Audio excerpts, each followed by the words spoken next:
Good evening, ladies and gentlemen. Is that you? I would like to... May I have your attention, please? Thank you very much. The Joint Special Envoy, Mr. Kofi Annan, will have an opening statement, and then we will be taking questions. Mr. Annan. Gosh, we have a mountain of microphones here. Good afternoon, ladies and gentlemen. As you know, I arrived yesterday, and I met with the President this morning. I had earlier met the Foreign Minister Morgan, and I've also had the chance to meet with a whole range of civil society activists and opposition figures. In my meeting with President Assad, I conveyed in prime terms the great concern of the international community about the violence in Syria, including the recent shocking events in Syria. I should note that he condemned the killings too. The Security Council has made clear the need for these killings to be investigated and for those responsible to be held accountable.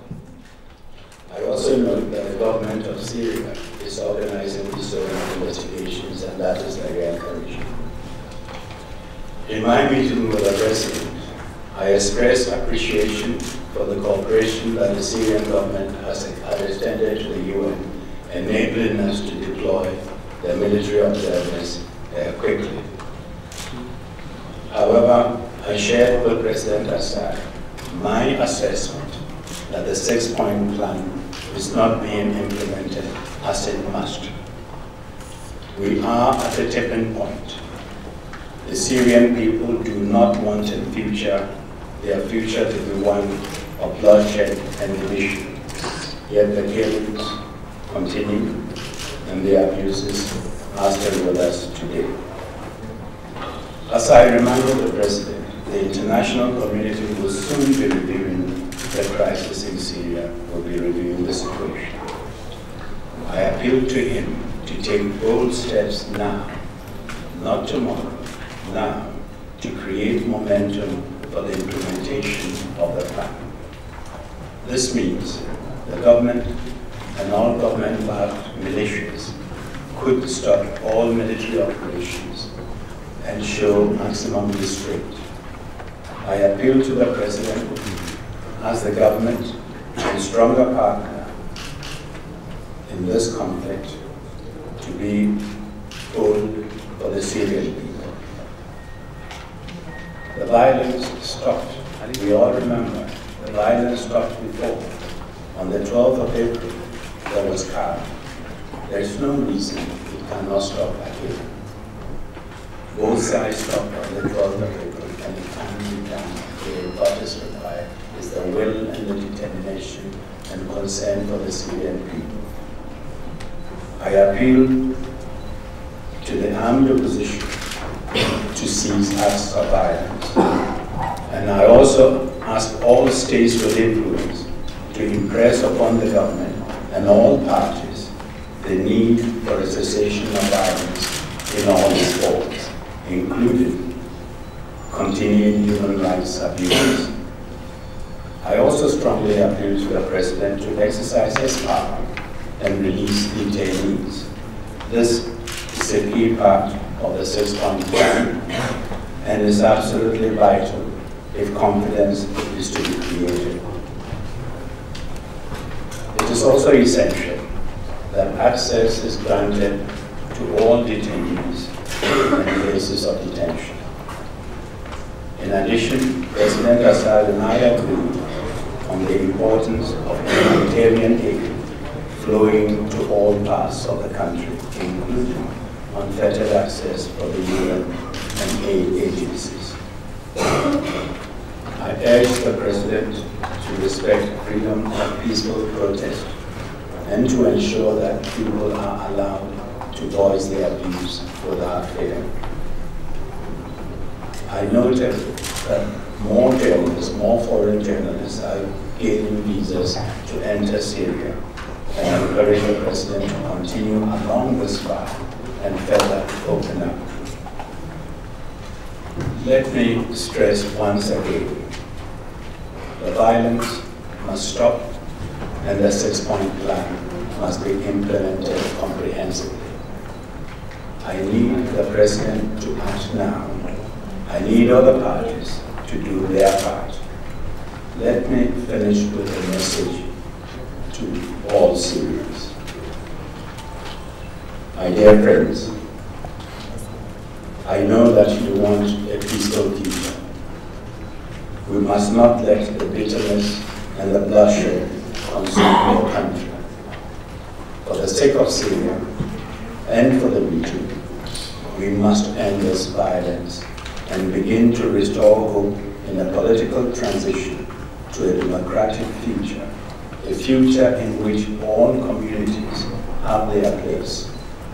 I am totally committed to this cause, and I'm sure we all are. Thank you very much, and I will now take your questions. Ladies and gentlemen, if you would please identify yourselves before you ask your questions. And I apologize in advance that we don't have any simultaneous interpretation from and into Arabic, but if you want to ask a question in Arabic, Mr. Annan will answer it in English. I will translate it to him from Arabic into English, if you like. So let's take the first question from the gentleman over there, please. Yes, you. And identify yourself, please. My name is Sander van Horen, NOS Television from Holland. Sorry, can we have a little silence? Can you start again? Yes, NOS from Holland. Give him a microphone, please. The camera crews asked me to sit, so I will. My name is Sander van Horen, NOS Television from Holland. Can you please tell us how Mr. Assad reacted to your basic reiteration of your 6-point plan? And how do you judge the decision of a large number of European countries to expel the Syrian ambassador today? Thank you. No, as I said, we had a frank discussion. I didn't expect him to give me answers on the spot, but I hope he is considering them, he took them on board, and I hope we will see some action soon.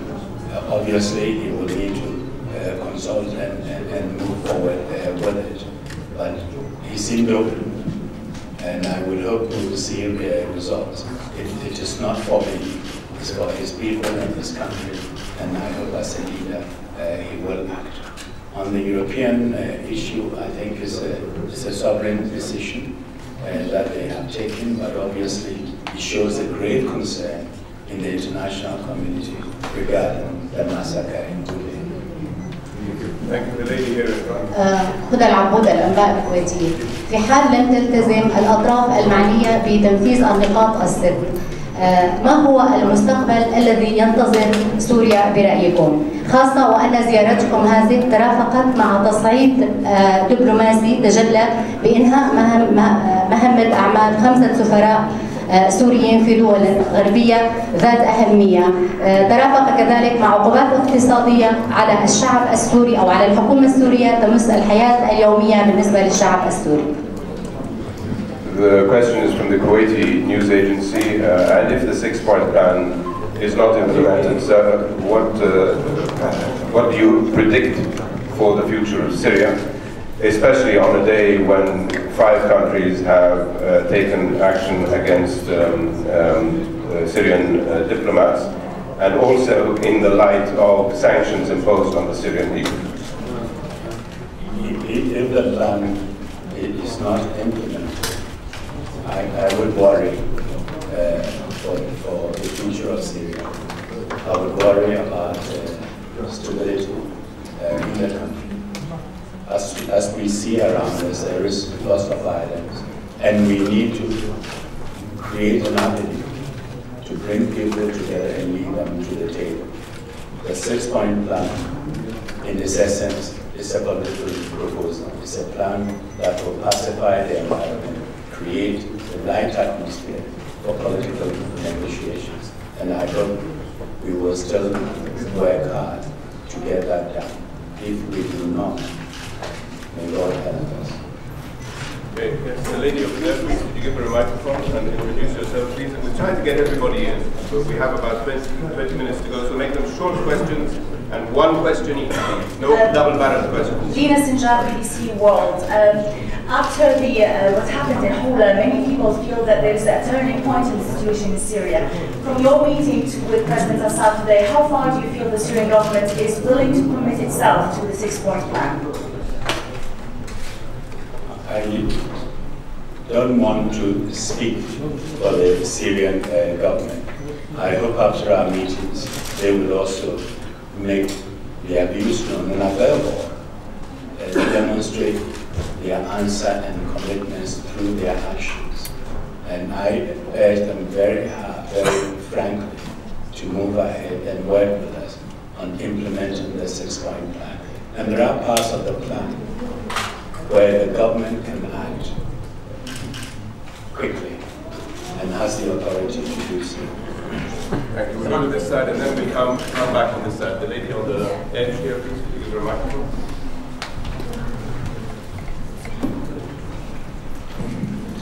Marwa from the Syrian TV, official TV. I'm asking you about the exponent of the ambassadors here today, actually. Does it really help your mission to be accomplished? And the second question, please, some countries expressed openly the support of the Syrian terrorist gangs or groups. Have you done anything to prevent these countries from doing that? Obviously, as someone who believes we should talk to resolve conflicts, I prefer a situation where everybody is talking to each other to find a solution. But these governments have decided that events are taking place in this country, and they have to register their protest and their disapproval. And they chose a withdrawal, asking for the withdrawal of the Syrian diplomats as a way of doing it. And as I said in the earlier question, is their sovereign decision to do so. On the question of violence in the countries and terrorist attacks and all that, we are in touch with everybody. We have contacts with the armed opposition and the opposition, and I have contacts with governments around the world who have influence on both sides to use their influence to pull back the group from the violent acts. And then we move back again. We'll work the room. أنا أنس أزرق من قناة المنار اللبنانية. أود أن أسأل سعادة المفتي الأممي، هل هناك جهود من قبلكم لإطلاق سراح المختطفين اللبنانيين؟ شكرا. The question from Manar Television is, sir, have you exerted any efforts to see that the Lebanese hostages are released? I have spoken to some of those involved. I've had discussions here with the government and also with the Turkish authorities. And I will be in Lebanon soon, and we'll have a chance to discuss that as well. Hassan, where are you? Where's the mic? Yes, go ahead. And I noticed all those who ask good questions in Arabic get answers in English and they are satisfied. Yes, exactly.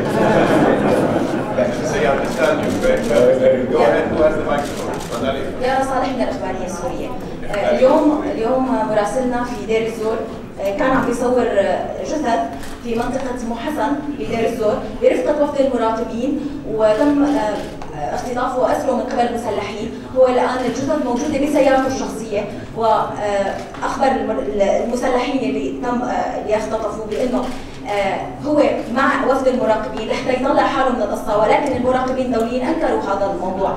يعني أي شيء سيحصل على هذا المراسل سيكون يعني مع المراقبين الدوليين. ما تعليقوا على هذا الموضوع، على هذا العنف اللي المراقبين عم بيشوفوه يعني قدام عيونهم عم بيصير، انه المراسل مراسل الإخبارية السورية في دير الزور موجود حاليا مع المسلحين مع وفد المراقبين، والجثث موضوعة بسيارته. بسيارته الشخصيه، هذا العنف اللي قدام المراقبين شو تعليق عليه للمستر كوفي عنان؟ The question, I think, is probably better if Ansmith answers, because what the young lady is saying is that their correspondent in Deir ez-Zor was accompanying the observers as they were identifying bodies, and he was helping move some of the bodies. No, he was not helping. He was just filming the bodies. He was filming? Yes. Right. And so you speak perfect English. Some armed men kidnapped him, and the bodies is now in his car, or are now in his car. And he's with the armed men, and he said that I am related to the UN observers, and they denied everything. They said, no, he's not with us. He was doing this with them. Okay, I think I get the gist of this kind of violence. I get the gist of your question. Let me. It's a question. Obviously, I wasn't there. I cannot deal with it, but I would hope it is something that. Eventually, I think it's something you should report, and I think the Ansmith is here. They have heard the question and the complaint, and I would urge you, at the end of the session of the press conference, to see the Ansmith officials, and then discuss that. But this violence is happening in front of Next question. Thank you very much. We'll take another question from the gentleman in front. We'll try and get everybody in. عساف عبود BBC عربي.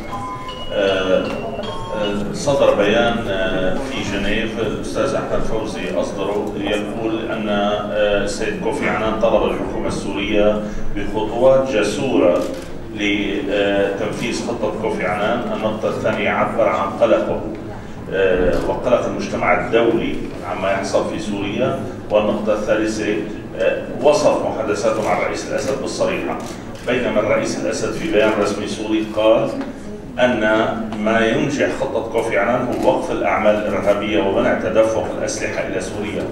هل يمكن أن نرى أن هنالك خلافا في وجهات النظر أثناء المحادثات؟ شكرا. بس أنت أكيد بتتكلم الإنجليزية بطلاقة أيضا مش كده؟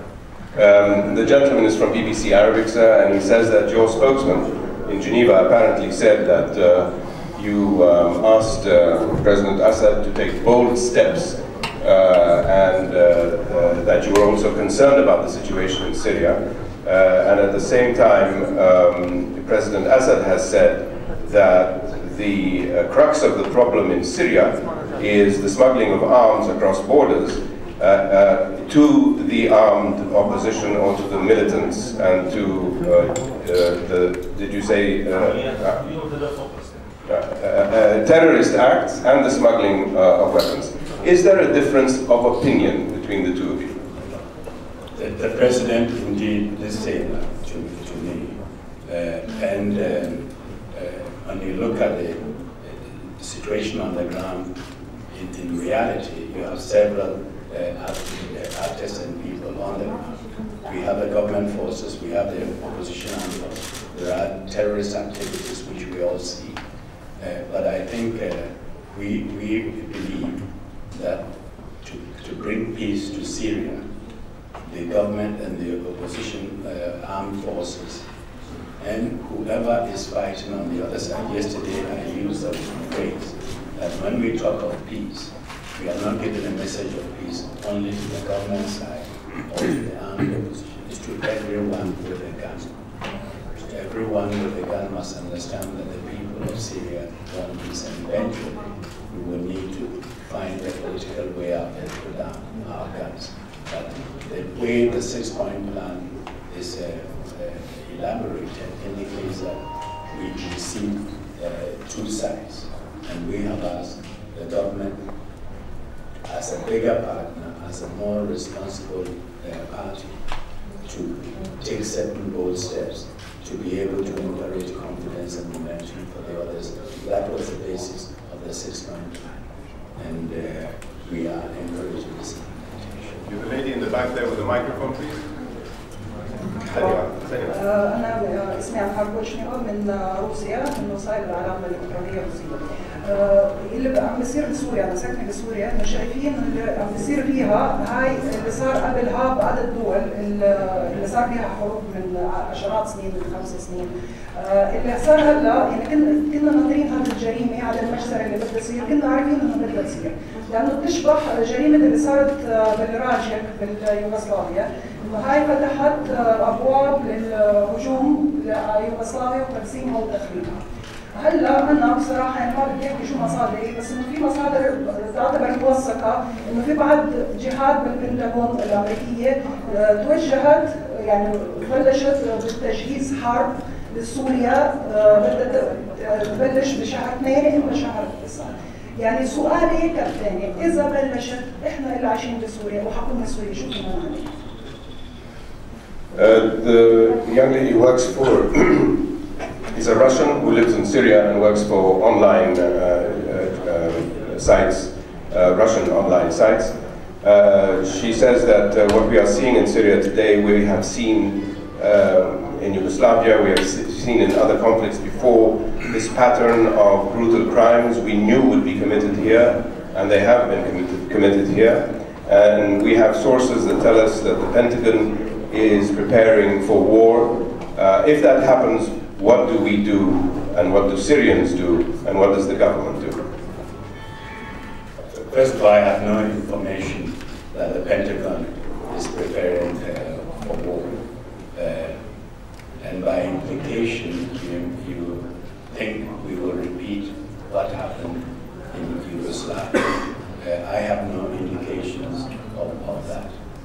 I think what I will insist on is that we all take steps to help end this violence. Yes, the government and the other parties who comes have a responsibility. But let me say that we as citizens and as individuals are not entirely helpless either. People should make their feelings, I know it's stressful, there's lots of fear, there are threats, but people can find ways and means of making their feelings known, of getting the message around, we don't accept this.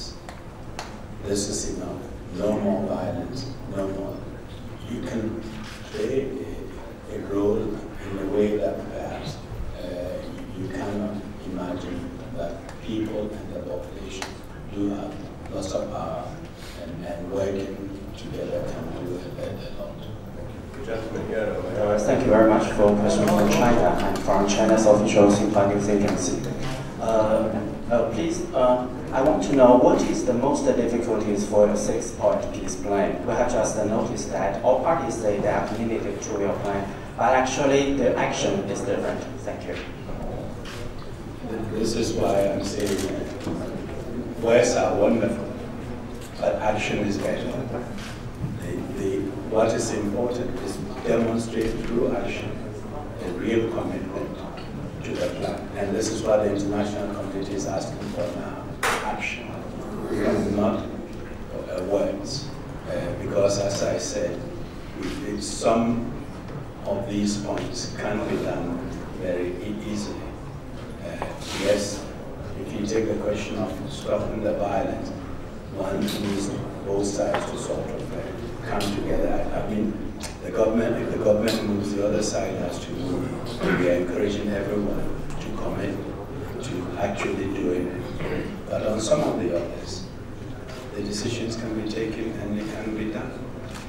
So what we want is action, not just local commitment to the plan. Just short questions, please. هشام مرنوس تلسور أمريكا اللاتينية.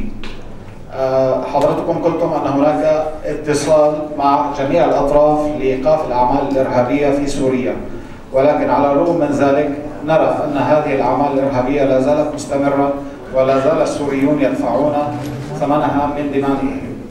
ما هي هذه الخطوات التي تقومون بها لردع هذه الدول أو إيقاف إيصال الأسلحة والعمليات الإرهابية من قبل الدول التي تمولها في الخارج؟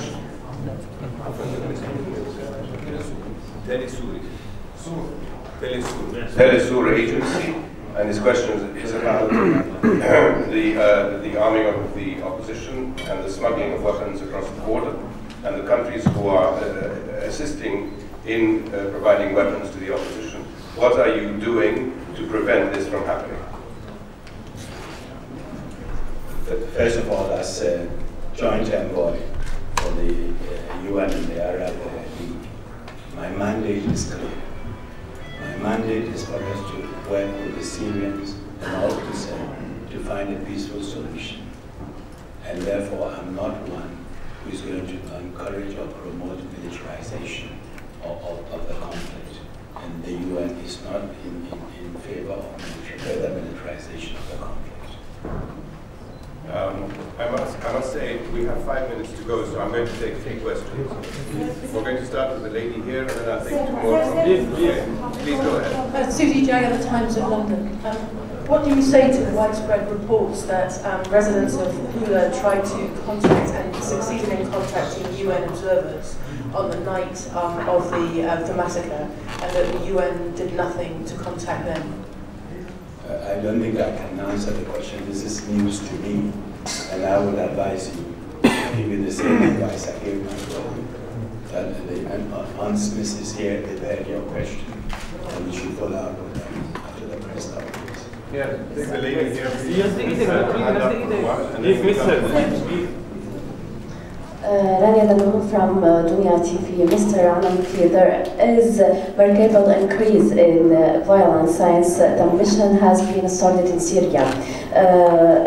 And besides, there are statements by the opposition raise its tolerance against Syrian people. So how will you evaluate your mission in light of this development, and are you feel about your mission will succeed in the end, and why? First of all, let me say that the monitors are not independent actors. They are here to help. They are here to help the Syrian people, and we are all here because of our feeling, and we share the pain of the Syrian people. We put your welfare at the center of everything that we do. At the end of the day, I think we should all be clear. Those who can end the conflict are the protagonists. Those who are with the guns confronting the government have indicated the actions that the government can take. And the 6-point plan makes it clear. We've also indicated the actions we expect the opposition and the armed groups to take. We have also appealed to governments around the world not to further militarize this process. The observers are here to help. If you wish, the UN is here offering a ladder for everyone to climb down and focus on the needs of the Syrian people, to cool the situation back from the brink. They are not armed. You've seen the weapons the others have. How would one expect 300 unarmed men to stop the conflict? I get very distressed when I read in the press that the monitors have not stopped the war, that the monitors have failed. They did not come here to take on the fighters. They came to offer an opportunity for people to make a choice, to accept the cessation of the violence and go through the 6-point plan, leading to a political settlement, political transition. And I hope this chance will be taken. Pointing fingers at the monitors is a wrong thing to do. And pointing fingers always at outsiders. Yes, they are important, but there are measures that we can also take. I hope the government will take to really try and end the situation. I'm not saying this because they are my monitors. Even if they were not, I would have made the same argument for them. Hani Mawahid from Saudi News Channel. Mr. Annan, is there any plan to increase the number of observing monitoring in Syria? So some states asked asked for this to increase their number, and what about the logistic support for them? Even also some Syrian parties asked yesterday to withdraw this mission and to announce that it's failure from that Syrian National Council. Thank you. Let me say that as from the answer I gave to the previous question, you will understand what I'm going to say. I don't think the solution is more monitors. The solution is people acting on an agreement they have signed on. People implementing the 6 months. People deciding we love our country, we love our people, and we are not going to kill each other. And that the bloodshed must stop. That is where and how we end. They can't do it. It's not the monitors. And so and those who believe the monitors have failed, I would suggest it's a bit hasty. They just got here. And they can do even more if other parties cooperate with them. Thank you. The lady in the green scarf, please. Okay, Mr. Annan, turn on the microphone, please. We have been at the entrance of Hula. Would you identify yourself? My name is Catalina Gomez from NTN 24 from Latin America. We have been in the entrance of Hula, and we could see with our eyes the situation over there. And we also know that the people who are inside are really, really having bad time from any side. Did you get any compromise from both or 3 sides to stop the killing, to stop the bad situation there, and to get some help to these people who are there? As I said, I discussed it intensively with the foreign minister and with the president, who are doing their own investigation, and as they are saying, they are our people, and they are also concerned about them. And we discussed the question of humanitarian assistance, getting access to everyone in need, and making sure it reaches everyone. And I would be surprised if they are not taking measures to make sure for those who get the assistance they need. Thank you very much. We'll take one last question.